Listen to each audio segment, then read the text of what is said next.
दोस्तों, आज हम एक ऐसे विषय पर बात करेंगे जो हमारी राष्ट्रीय सुरक्षा से सीधा जुड़ा हुआ है। ज़रा सोचिए, क्या होगा अगर भारतीय वायुसेना के पास दुश्मनों का मुकाबला करने के लिए पर्याप्त फाइटर जेट्स ही ना हो? क्या होगा अगर चीन और पाकिस्तान दोनों एक साथ दोनों मोर्चों से युद्ध का ऐलान कर दें? आज हम भारतीय वायुसेना के लिए इसी गंभीर चुनौती पर बात करेंगे, जो है फाइटर जेट्स की कमी। इसका हमारी राष्ट्रीय सुरक्षा पर क्या असर होगा और आगे की राह क्या होगी? तो सब लोग अपनी कमर कस लीजिए, क्योंकि ये हमारे देश के भविष्य का सवाल है। दोस्तों, भारतीय वायुसेना, जो कि दुनिया की चौथी सबसे बड़ी और सबसे अनुभवी वायुसेनाओं में से एक है, लेकिन पिछले कुछ सालों से यह एक गंभीर चुनौती का सामना कर रही है।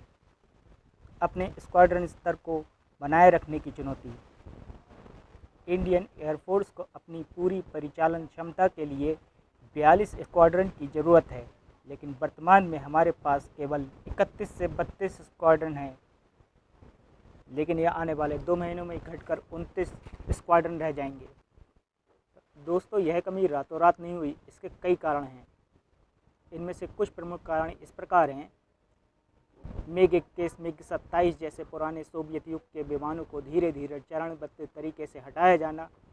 इन विमानों ने दशकों तक हमारी सेवा की, लेकिन अब ये विमान अपनी उम्र पूरी कर चुके हैं और मिग 21 तो लगभग 62 साल अब सेवाएं दे चुके।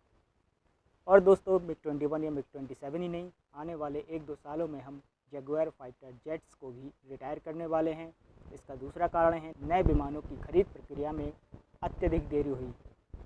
चाहे वो किसी भी प्रकार की डील ले लें, आज तक हम सुनते आ रहे हैं कि भारत ने इतने विमानों की डील कर ली, कभी 100, 150, 184, 185, इस तरह की हम खबर सुनते आए, लेकिन वो डील केवल मुंह तक हुई, कागज़ों तक भी नहीं गई।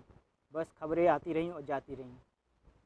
अगर ध्यान से देखा जाए तो भारत ने केवल अभी लास्ट टाइम 2020 के आसपास 36 राफेल विमानों को खरीदा था। तब से हम केवल खबर ही सुन रहे हैं कि हाँ, भारत खरीद रहा है, लेकिन खरीद अब तक नहीं पाया है। तीसरा कारण है इसका स्वदेशी उत्पादन।